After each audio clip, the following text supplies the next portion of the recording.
राहुल गांधी के अमेरिका में दिए गए बयानों से शुरू हुआ सियासी घमासान थमने का नाम नहीं ले रहा है। इसको लेकर एमपी की सियासत में भी गर्माहट है। कांग्रेस राहुल गांधी के खिलाफ बयान देने वाले केंद्रीय मंत्री रवनीत सिंह बिट्टू, यूपी के मंत्री रघुराज सिंह जैसे नेताओं पर एफआईआर दर्ज करने की मांग कर रही है। पीसीसी चीफ जीतू पटवारी इसको लेकर धरने पर बैठ चुके हैं। राहुल गांधी जिंदाबाद जिंदाबाद जिंदाबाद, कांग्रेस पार्टी जिंदाबाद। अब बीजेपी ने भी इस मुद्दे को लेकर मोर्चा खोल दिया है। बीजेपी के प्रदेश अध्यक्ष वी डी शर्मा कांग्रेस नेता राहुल गांधी द्वारा प्रधानमंत्री नरेंद्र मोदी पर दिए गए बयान के विरोध में एफआईआर दर्ज कराने क्राइम ब्रांच थाने पहुंच गए।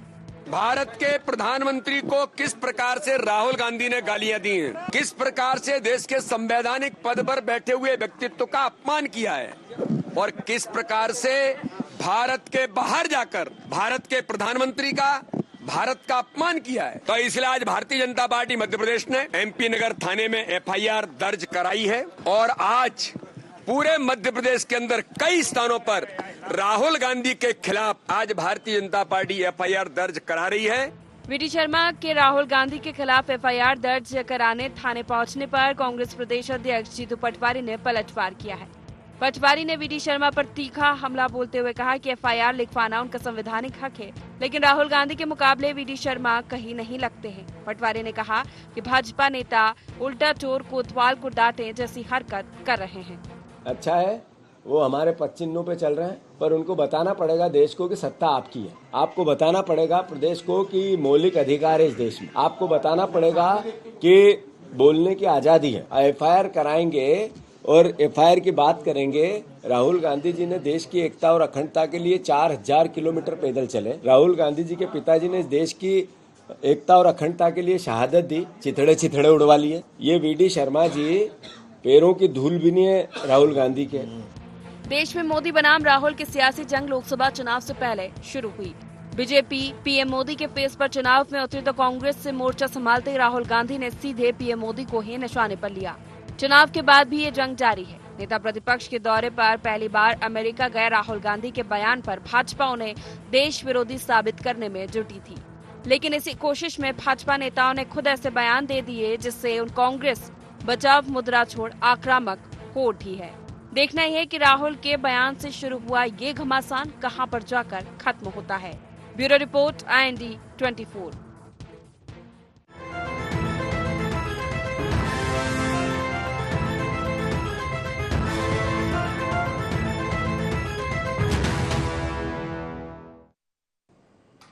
नमस्कार, स्वागत है आपका IND एजेंडा देख रहे हैं आप। मैं हूं आपके साथ प्रशिता शर्मा। राहुल पर राज। यहां अमेरिका में दिए गए राहुल गांधी के बयानों पर देश में सियासत अब नेताओं पर एफआईआर तक पहुंच गई है। मध्य प्रदेश की सियासत में भी खूब गर्माहट है। मोदी बनाम राहुल की सियासी जंग लोकसभा चुनाव के पहले से चली आ रही है और अब ज्यादा बढ़ गई है, लेकिन इन सब के बीच नेताओं की फिसलती जुबान अब उन्हीं के गले की फांस बनती नजर आ रही है। राहुल गांधी पर केंद्रीय मंत्री के बयान के बाद से कांग्रेस अब आक्रामक मोड में आ गई है। केंद्रीय मंत्री बिट्टू ने राहुल गांधी को आतंकी बता दिया तो और भी कई सारे बीजेपी की और समर्थित पार्टियों के नेताओं के बयान राहुल गांधी के खिलाफ आए और इस पर उन्होंने माफी मांगने से भी साफ इनकार कर दिया। केंद्रीय मंत्री बिट्टू ने तो ये भी कहा कि गांधी परिवार ने पंजाब को जलाया है, मैं संसद में भी उन्हें आतंकवादी बोलूंगा, क्योंकि बीजेपी राहुल गांधी के बयानों को देश विरोधी बता रही है। नेताओं की फिसलती जुबान, पार होती शब्दों की मर्यादाएं, इनसे किसे नफा है और किसे नुकसान? राहुल गांधी के अमेरिका में दिए गए बयानों से जो सियासी घमासान शुरू हुआ है, कब थमेगा, इसी पर चर्चा करेंगे। लेकिन उससे पहले एजेंडा के पॉइंट्स जान लेते हैं। कब खत्म होगा राहुल गांधी के बयान पर सियासी घमासान? राहुल गांधी के बयानों को देश विरोधी क्यों बता रही बीजेपी? राहुल गांधी पर वार करते क्या हिट विकेट हो रहे बीजेपी नेता? जनहित की जगह भावनात्मक मुद्दों पर क्यों केंद्रित हो रही सियासत? इन्हीं मुख्य सवालों के साथ चर्चा की शुरुआत करेंगे। खास पैनल हमारे साथ जुड़ रहा है। सबसे पहले परिचय आपका करा देते हैं। हमारे साथ मध्य प्रदेश भाजपा प्रवक्ता राजेंद्र सिंह जुड़ गए हैं, स्वागत है आपका। मध्य प्रदेश कांग्रेस महासचिव पवन पटेल हमारे साथ जुड़ गए, आपका भी बहुत स्वागत है। वरिष्ठ पत्रकार रमेश शर्मा जी हमारे साथ जुड़ गए, आपका भी बहुत स्वागत है। राजेंद्र जी, सबसे पहले आप ही का रुख करूंगी कि राहुल गांधी ने अमेरिका में जो बयान दिए, बीजेपी उसे देश विरोधी बता रही थी, आक्रामक मोड में थी, लेकिन ये बताते बताते आप ही के नेताओं की जुबान फिसल गई, कुछ इस तरह के बयान दे दिए कि ये कांग्रेस सब बचाव मुद्रा से आक्रामक मोड में आ गई है। आखिर क्यों? बयान भी ऐसे वैसे नहीं दिए गए, हम सुन रहे। मैं सबसे पहले आपको बयान बताऊंगी। तरविंदर सिंह मरवा ने कहा कि राहुल गांधी बाज आ जा, नहीं तो आने वाले टाइम में तेरा भी वही हाल होगा जो तेरी दादी का हुआ। उसके बाद केंद्रीय मंत्री बिट्टू आतंकवादी उन्हें बता रहे हैं, वो कह रहे कि मैं संसद में भी बोलूंगा। संजय गायकवाड़ कह रहे कि जीप काट दो, 11 लाख का इनाम मिलेगा। तो क्या है ये सब?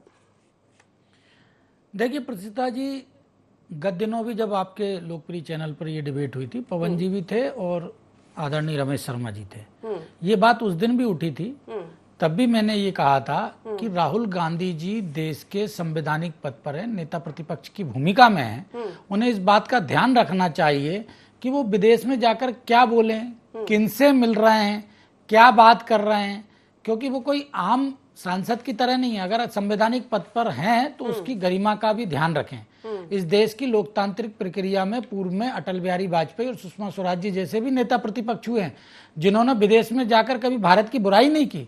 आप भी जानते हैं कि जब कांग्रेस की सरकार थी तो नेता प्रतिपक्ष के नाते अटल बिहारी वाजपेयी विदेश में गए और संयुक्त राष्ट्र संघ में भारत का पक्ष रखा और मजबूती के साथ रखा, उसी पाकिस्तान को मुंह तोड़ जवाब दिया। लेकिन आज नेता प्रतिपक्ष की भूमिका क्या है कि वो विदेश में जाते हैं, इल्हान उमर से मिलते हैं, जो देश के खिलाफ साजिश करता हो, जो भारत के खिलाफ रहता हो। इतना पूरा विश्व के लोग जान रहे हैं, तमाम लोग जान रहे हैं, आप हम सब लोग जानते हैं कि इल्हान उमर जो है वो पाकिस्तान का समर्थक है, जो कश्मीर को पाकिस्तान को देने की बात करता है, जो खालिस्तान का समर्थक है। अगर उससे मिल रहे हैं राहुल गांधी और ये कहते हैं कि साहब वो तो जनरल सौजन्य भेंट थी, तो ऐसे कैसे संभव है कि एक देश का एक बड़ा नेता जा रहा है जिसकी पूरी टाइमिंग रहती है कि कौन मिलेगा कौन नहीं मिलेगा, और आप ऐसे लोगों से मिलते हैं, गलबलियां कर रहे हैं, उनके साथ चर्चाएं कर रहे हैं। तो इसमें निश्चित तौर पर भारत की सिर्फ भारतीय जनता पार्टी के नेता नहीं, भारत की पूरी 140 करोड़ जनता आहत होती है जब भी कोई राजनीतिक दल का नेता, चाहे वो किसी भी दल का हो, अगर जाकर भारत की विरोधी ताकतों के साथ हाथ मिलाता है, बात करता है। तो केंद्रीय मंत्री का ये बयान आतंकी करार दूसरा केंद्रीय मंत्री जी का जो बयान, नेताओं के जो बयान आ रहे, वो क्या जायज है इस तरह की? मैं बिल्कुल आपको बता रहा हूं, केंद्रीय मंत्री जी ने शुरू में भी कहा, ये जब राहुल गांधी जाकर पूरी सिख कौम पे आक्रमण करते हैं तब क्या है, जबकि राहुल गांधी को ये सोचना चाहिए था कि वैसे भी 1984 के सिख दंगों के काले दाग, खूनी दाग कांग्रेस के दामन पर हैं। तो आप एक तरफ पूरी सिख समुदाय उनसे कहीं ना कहीं नाराज है, देखती है कि भाई आपने कितना बड़ा नरसंहार हुआ, उस त्रासदी को 40 साल बाद हो गए, लेकिन लोगों के दिल से वो घाव खत्म नहीं हुए। तो आपको उन घावों पे मरहम लगाने की जगह आप पूरे सिख समुदाय के लिए एक आपत्तिजनक बात कर रहे हैं कि कड़ा नहीं पहनने देंगे और पगड़ी नहीं पहनने देंगे। तो ये इस तरह की भाषा का उपयोग किया।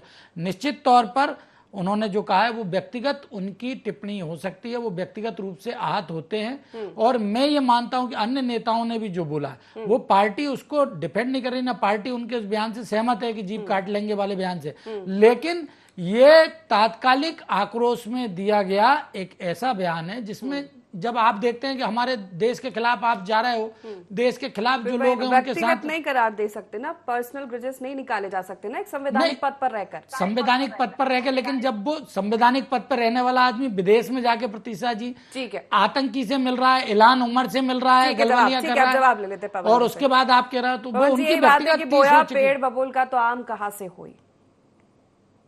देखिए आम कहाँ से होए, ये कहावतें भारतीय जनता के ऊपर बड़ी तरह से फिट बैठती है। आप पूरी बात को देखिए, भारतीय जनता पार्टी की यही फलसफा है कि आज बात कहाँ की हो रही थी वो कहाँ इल्हान उमर में ले गई। ठीक है, जो भारतीय जनता पार्टी बात कर रहे हैं, सुषमा स्वराज जी की तुलना बात कर रहे हैं, अभी यहाँ पे जो बात हो रही है कि क्या इस तरह के बयान देने चाहिए। अब ये बोल रहे हैं उनका व्यक्तिगत बयान है, तो क्या भारतीय जनता पार्टी ने उसका खंडन निकाला? हमने तो कहीं देखा नहीं कि खंडन नहीं निकाला। इनसे बोलते ही नहीं बन रही, जान रहे कि अगर धोखे से हम सच बोल दिए इनकी भी छुट्टी हो जाएगी प्रवक्ता से। मैं कहता हूं कि इस तरह का बयान जब किसी भारतीय जनता पार्टी के नेता, एक ने नहीं दो ने दिए कि जीप काट देनी चाहिए, जीप जला देनी चाहिए, तेरा भी हश्र वही होगा जो इंदिरा गांधी जी को हुआ है, इस टाइप के बयानात से मुझे नहीं लगता है कि कोई भी अगर इस भारत का वासी है, उसको संविधान में विश्वास होगा तो उसका समर्थन करेगा। ये इन पे हिम्मत है तो बोले कि हम उसका विरोध करते हैं, ऐसे बयान नहीं देना चाहिए। और आज हमारे नेता बोल रहे हैं कि उस पर FIR करो, तो क्यों नहीं करते हैं? जब हमारे यहाँ के पूर्व मंत्री राजा पटेरिया जी एक नॉर्मल से भाषण में बोला उन्होंने कि मोदी जी की हत्या, और लास्ट में बोला कि हत्या से मतलब उस विचारधारा को खत्म करना चाहिए, तुरंत करेक्ट किया था, लेकिन उनके ऊपर FIR है, उनको अंदर कर दिया। आपकी दादागिरी है, आप कानून को, नियम को, सबको अपने हिसाब से चलाएंगे। मैं कहता हूं कि राहुल गांधी का कोई बाल बांका नहीं कर सकता। राहुल गांधी के ऊपर इस देश के करोड़ों लोगों का सुरक्षा कवच है, उनका विश्वास है, इनमें दम है तो उसका बाल बांका करके दिखा दे। मंत्री जैसे संवैधानिक पद में बैठ करके नेता प्रतिपक्ष के लिए इस तरह का बयान देना जायज है। सरकार का यही आरोप है ना कि आप बाहर जाकर देश के बारे में कुछ गलत बोलेंगे तो ये स्वीकार नहीं किया जाएगा। गलत बोले तब तो, गलत बोले तो मैं सबसे पहले विरोध करूंगा, लेकिन गलत बोलने वाले की परिभाषा भारतीय जनता पार्टी है। मोदी जी जाकर के जो विदेश में बोलेंगे कैसा देश, सपेरों का देश कहां पैदा हो गया, तो बड़ा देश की इज्जत बन रही थी। जब ट्रंप आए थे गुजरात, जहां के 25 साल मुख्यमंत्री थे, प्रधानमंत्री को JP नड्डा लेटर में लिख रहे हैं ना कि पिछले 10 सालों में प्रधानमंत्री को कितने सारे ऐसे बयान दिए गए, 110 से ज्यादा गालियां दी गई है। नहीं, 10 से ज्यादा गाली दे तो कराए FIR, किसने गाली दी ये तो वही बताते। देखिए, भारतीय जनता पार्टी को बात का बतंगड़ बनाने में महारत हासिल है। अब जब हम FIR के लिए तो FIR, पहले क्यों नहीं FIR तुमने कराया भैया? हमने लाडली बहना के लिए घोषणा की तो उन्होंने घोषणा कर दी। हमेशा नकल करने की प्रवृत्ति भारतीय जनता पार्टी की है। मैं कहता हूं कि दावे के साथ कहता हूं, आप एक चैनल पे डिबेट करिए अपने, क्या राहुल गांधी के एक एक वक्तव्य को सुनाइए, क्या बोला उन्होंने। राहुल गांधी ने बोला कि हमारे देश में प्रतिभा की कोई कमी नहीं है, उनको अवसर मिले तो हम चीन और वियतनाम जहां पे बेरोजगारी नहीं, हम उसके आगे निकल सकते हैं। क्या गलत बोला उन्होंने, बताइए। उन्होंने बोला भारत में जिस तरह मोदी राज में चल रहा है, आने वाला टाइम में ऐसा हो जाएगा कि हमारे सरदार भाइयों को पगड़ी नहीं पहनने दिया जाएगा। क्या गलत बोला बताइए उसको। ये सिर्फ बात का आरक्षण खत्म करने के, राहुल गांधी से बड़ा आरक्षण का हितैषी कोई नहीं है। उसने प्रूव कर दिया है कि यहाँ चाहे सदन में हो चाहे सड़क में हो, हमेशा राहुल गांधी जी ने आरक्षण की पैरवी की है, जातिगत जनगणना की पैरवी की है। भारतीय जनता पार्टी ये तो सब अपने अपने बयानों को जस्टिफाई कर रहे हैं। राजेंद्र जी का भी ये कहना है कि राहुल गांधी ने ये सब बोला है तो वो व्यक्तिगत रूप से आहत हुए हैं, इसलिए उन्होंने ये बयान दिया। ठीक है, छोटा सा जवाब फिर रमेश जी का रुख करूंगी। मैं 1 मिनट पवन भाई आपको सुन रहा था, अब सुन तो ले पवन भाई, जिस तरह का काम पवन भाई सुन ले जरा। संदर्भ में राहुल गांधी ने बिल्कुल सही बोला है। 1 मिनट पवन जी सुन ले जरा। ठीक है, छोटा सा जवाब। ठीक है, अब मैं आपसे एक सवाल पूछता हूँ। अब राजेंद्र जी आपकी यही परेशानी, अब साथ में अरे पवन जी एक बात सुन ले, सिर्फ आपका समय जब था मैं चुपचाप सुन रहा था ना, तो जरा या तो सिंगल डिबेट कर ले, सोलो डिबेट थोड़ी। मैं आपसे एक एक करके सुन लेते ना। ठीक है, रुक जाइए पवन जी, भाई सवाल सुन लेते उनका। आपने अभी कहा पहले मेरी बारी थी, यार सोलो डिबेट थोड़ी हो रही है। नहीं, सोलो डिबेट हो रही है, आपको भी समय दिया गया ना। ठीक है, रुक जाइए। मैं आपसे ये जानना चाहता हूँ, नरेंद्र मोदी को टुकड़े टुकड़े कर देने की धमकी देने वाले इमरान मसूद कांग्रेस के सांसद हैं या नहीं है सहारनपुर से, जिनको क्यों कांग्रेस, आपने अभी कहा कि हम ऐसे लोगों को ये तो जस्टिफाई नहीं कर सकते ना कि वो ऐसा बयान दे रहे तो हम भी कुछ भी बोलेंगे ना। फिर आप संवैधानिक पद पर होने का दावा करते। ठीक है, रुक जाइए, रमेश जी का रुख करूंगी। रमेश जी भाषा, ठीक है, एक मिनट रुक जाइए। रमेश जी ठीक है, रुक जाइए। पवन जी राजेंद्र जी दोनों रुक जाइए। कहने वाली सोनिया गांधी ने माफी मांगी क्या? और जो इमरान मसूद जिसको चुनाव आयोग ने अयोग्य घोषित कर दिया था इस बयान के लिए 2013 के चुनाव में, उसके बाद आपने उसको बुला के न्योरे लगा के टिकट दिया और हार गया था। ठीक है, आप दोनों शांत हो जाइए। अब वापस रुक करूंगी आपका, दोनों रमेश जी का रुक करूंगी मैं। ठीक है पवन जी, 1 मिनट रुक जाइए। राजेंद्र रुक जाइए, ऐसे डिबेट नहीं करेंगे। ठीक है, रुक जाइए। रमेश जी का रुक करूंगी। रमेश जी, भाषा की मर्यादा। ठीक है पवन जी, रुक जाइए। भाषा, भारतीय जनता पार्टी ठीक है, रुक जाइए। रमेश जी की प्रतिक्रिया, 1 मिनट रुक जाइए। जो बोल रहे थे राजेंद्र जी रुक जाइए 1 मिनट। इमरान मसूद अगर देश के प्रधानमंत्री दोबारा आएंगे ना, करने के कहते हैं और आप उनको जस्टिफाई नहीं करेंगे ना ऐसे, ये तो इस तरह की भाषा का सभ्य समाज में नहीं इस्तेमाल किया जा सकता ना। और एतराज जताते हैं तो लंबी फहरिस्त तो पुरानी निकल कर आ जाती है कि उसने ये बयान दिया था, उसने ये बयान दिया था। रमेश जी आपकी प्रतिक्रिया इस पर।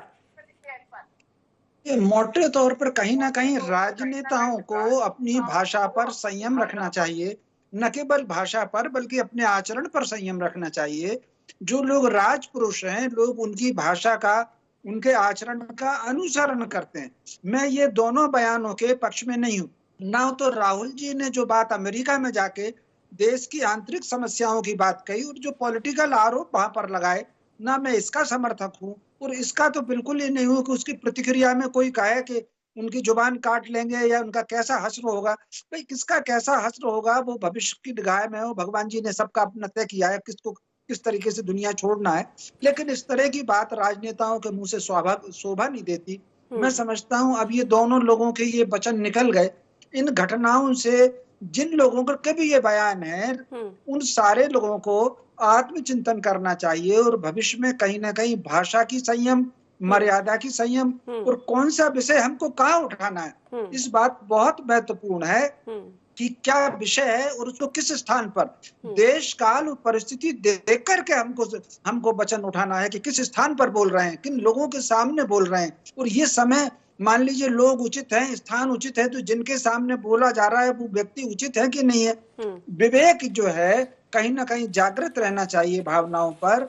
निश्चित रूप से विदेश की धरती पर इस तरह के बयान बिल्कुल नहीं आने चाहिए जो लोग भी दे रहे हैं। कहीं ना कहीं वहां पर देश की बात हो, राष्ट्र की बात हो। पिछले कुछ दिनों से मैं ये देख रहा हूँ कि राजनीति में थोड़ी गिरावट आ रही है, भाषा की भी गिरावट आ रही है, अभिव्यक्ति की भी। आप कल्पना कर सकते हैं, ये पहले सोचा जाता था कि जैसे जैसे हमारी स्वाधीनता का दिवस आगे चलेगा, गरिमा बढ़ेगी कहीं ना कहीं व्यवहार में, राजनेताओं के आचरणों में, उठाए जाने वाले मुद्दों में, लेकिन उसके बाद वो गिरावट हो रही है।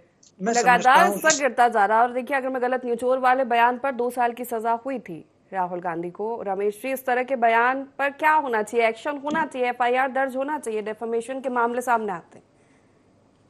नहीं, निश्चित रूप से इस तरह के बयानों पर तो एक्शन होना ही चाहिए। और अगर नियमों में है तो इस पर FIR भी होना चाहिए। इस तरह के बयान नहीं आना चाहिए। तो ठीक उसी प्रकार आत्मचिंतन करके राहुल गांधी जी को भी विचार करना चाहिए और उनको खुद आगे रह करके, चूंकि वो नेता प्रतिपक्ष हैं और बड़ी संख्या में देश का एक बड़ा वर्ग उनको एक अलग तरीके से देख रहा है, उनको खुद भी सोचना चाहिए और वो खुद अपनी तरफ से कहते हैं। और जिन लोगों ने ये जुबान काटने की और ये बात कही है, इन पर बिल्कुल FIR अगर होती है तो कोई अनुचित नहीं होगा। ठीक है राजेंद्र जी, हिट विकेट हो रहे हैं क्या बीजेपी के नेता राहुल गांधी पर? बात नहीं है। मैंने यही कहा कि ये कांग्रेस जब बदजुबानी करती है, माफ कीजिएगा लेकिन क्या सोनिया गांधी ने सबसे पहले मोदी जी को नहीं कहा मौत का सौदा कर? बाद में राहुल गांधी, अभी आप खुद जिक्र कर रहे थे, मैं वही जिक्र करने वाला था कि इनको तो गलत बयान और गलत बोलने के कारण कोर्ट ने सजा तक दी है। 2 बार ये माफी मांग चुके हैं कोर्ट में अपने शब्दों के लिए। तो ये इनकी पूरी एक फहरिस्त है लंबी, जब इन्होंने बोला है, किया है। दूसरी चीज, पवन भाई कह रहे थे कि अगर मैं बोलूंगा तो मेरी छुट्टी हो जाएगी। पवन भाई, मेरी तो छुट्टी नहीं हो रही है, पर आपकी ऑलरेडी छुट्टी हो गई। आप जो महासचिव लिख रहे हो, अभी नहीं हो आप प्रदेश में, छुट्टी हो चुकी है। ये आप पर्सनल अटैक नहीं, बिल्कुल नहीं। उन्होंने मुझे पर्सनल कहा, इसलिए जवाब दे रहा हूँ। नहीं, उन्होंने पर्सनल बोला था, इसलिए मैं बोल रहा हूँ। मैं तो पूरा सम्मान करता हूँ, लेकिन आप जो कह रहे थे ना छुट्टी हो जाएगी, ये हो जाएगी, ये हमारी छुट्टी होगी कि नहीं होगी उसकी चिंता आप मत करिए। मैं बता रहा हूँ ना क्यों बोला, बता अपनी बात पूरी करिए। तो मैं ये कह रहा हूँ कि मैंने अभी भी अपने बयान पे ये कह रहा हूँ कि पार्टी ने जीप काटने वाले बयान पर कोई अधिकृत रूप से उसका समर्थन नहीं किया। मैं ये कह रहा हूँ कि ये एक आक्रोश में दिया गया बयान है, जो तात्कालिक आक्रोश में उन्होंने बयान दिया है। जब आप बोलते हैं तो आक्रोश में कुछ भी कह देंगे, ये भी ठीक नहीं हो सकता ना। नेता, जनप्रतिनिधि, जनता के चुने हुए लोग अगर इस तरह की भाषा का उपयोग करेंगे तो ये तो सभ्य समाज में इस पर तो ऐतराज जताया जाएगा ना। कैसे इसे सही ठहराया जाए राजेंद्र जी? यही तो सवाल है ना। कोई भी राजनीतिक दल हो, कोई भी नेता हो, राहुल गांधी हो, कोई भी विपक्षी दल हो या फिर सत्ता दल हो, कह देते कि हम मुझसे गलती हुई, मुझे उन आतंकी जो लोग थे उनके साथ मेल मुलाकात नहीं कर, क्यों इल्हान उमर अंतर्राष्ट्रीय स्तर पर सब जानते हैं यार, आप कैसी बात कर रहे हो? आपने उस दिन भी डिबेट में कहा कि सौजन्य भेंट थी, डेलीगेशन मिलने आ गया था इसलिए मिल लिए। गत गुरुवार की बात है, ऑन रिकॉर्ड इसी चैनल पे आपने कहा था कि साहब वो तो डेलीगेशन मिलने आया था। रमेश जी ने खुद ने कहा कि ये संभव नहीं होता कि इतने बड़े राजनेता से कोई मिलने आए और बिना प्रोफाइल के आप देखे उससे मिल लोगे। तो आप एक ऐसे व्यक्ति से जो पूरे भारत को खंडित करना चाहता, उसके साथ मेल मुलाकात कर रहा हो और गलबलिया कर रहा हो, तो उसके साथ क्या सौजन्य भेंट कर रहे थे? मैं आपसे ही पूछना चाह रहा हूं, क्या सौजन्य भेंट कर रहे थे? आज अगर आप बताइए, अगर कल कोई नेता, अगर बिरयानी कहती थी जी बिरयानी खाने गए थे ना, मिठास कैसी बिरयानी अरे की? बिरयानी खाने राहुल गांधी कितनी बिरयानी खा के आए, मैं वही कह रहा हूँ, ये तो सबूत है ना। यही इल्हान तो। उमर के साथ मिलकर चलिए, क्या कर 2 रहे मिनट हमें हैं? मौका दीजिएगा। ये कर कोई रहे भी हैं, बात जो आप वो कर रहे हैं वो दोनों ही प्रधानमंत्री से ठीक नहीं है ना, प्रधानमंत्री का मिलना एक सिस्टम में कि है। आप वो अंतर्राष्ट्रीय कूटनीतिक हो स्तर पर सकता है। जाकर देश को लेकर कुछ कहे, उसके बाद अगर विरोध जताया जाए तो आप कहे कि ये भी सही है, कुछ भी बोल दिया जाएगा। आक्रोश में थे तो बोल दिया गया।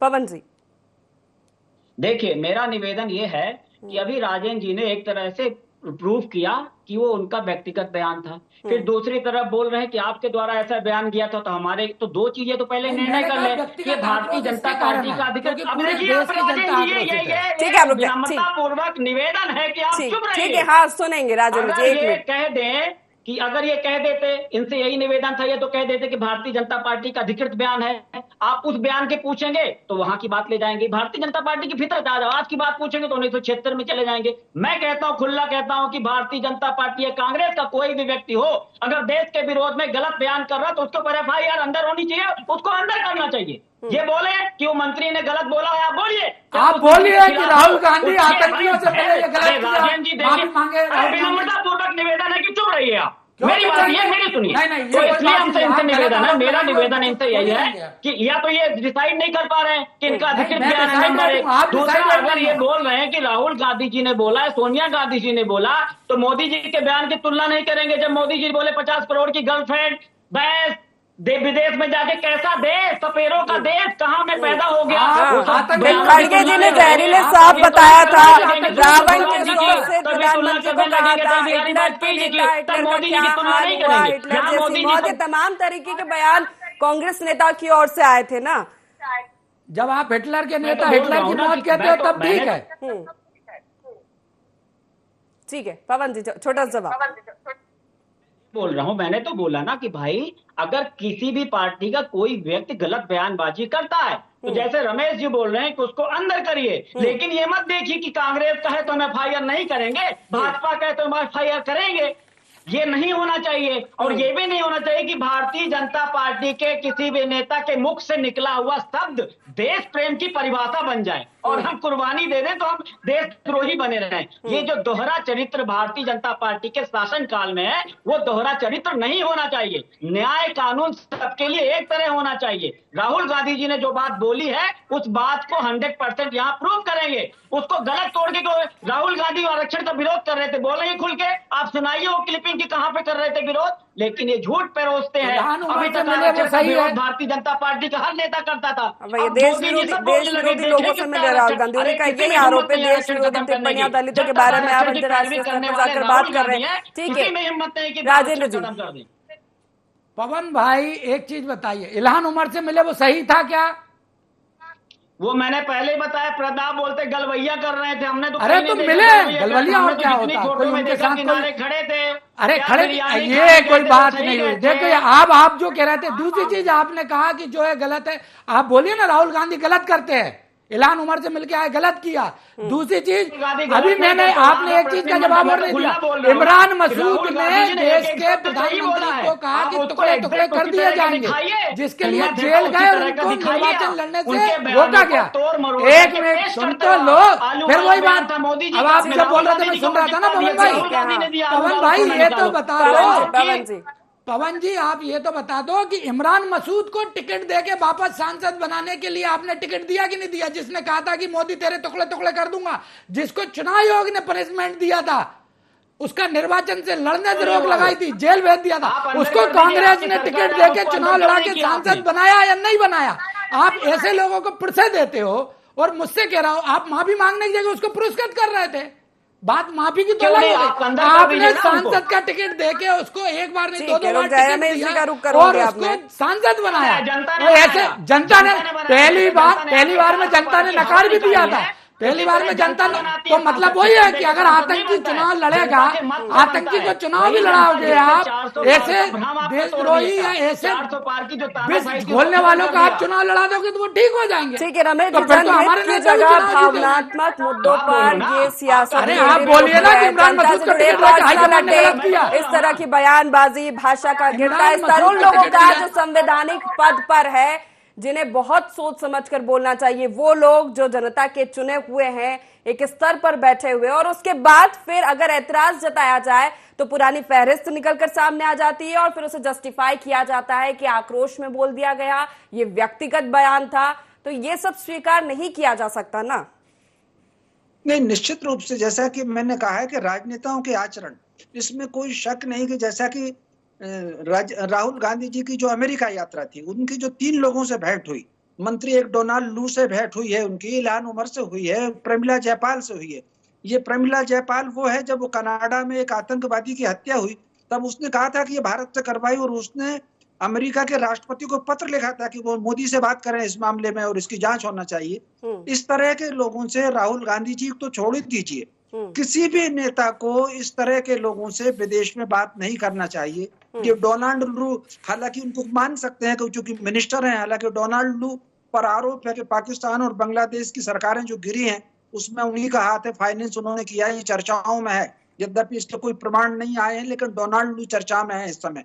तो कुल मिलाकर के आप डोनाल्ड लू मिनिस्टर हैं तो उनसे मुलाकात छोड़ दीजिए, लेकिन इल्हान उमर से और प्रमिला जयपाल से मुलाकात निश्चित रूप से भारत के किसी भी राजनेता को इन लोगों से दूर रहना चाहिए।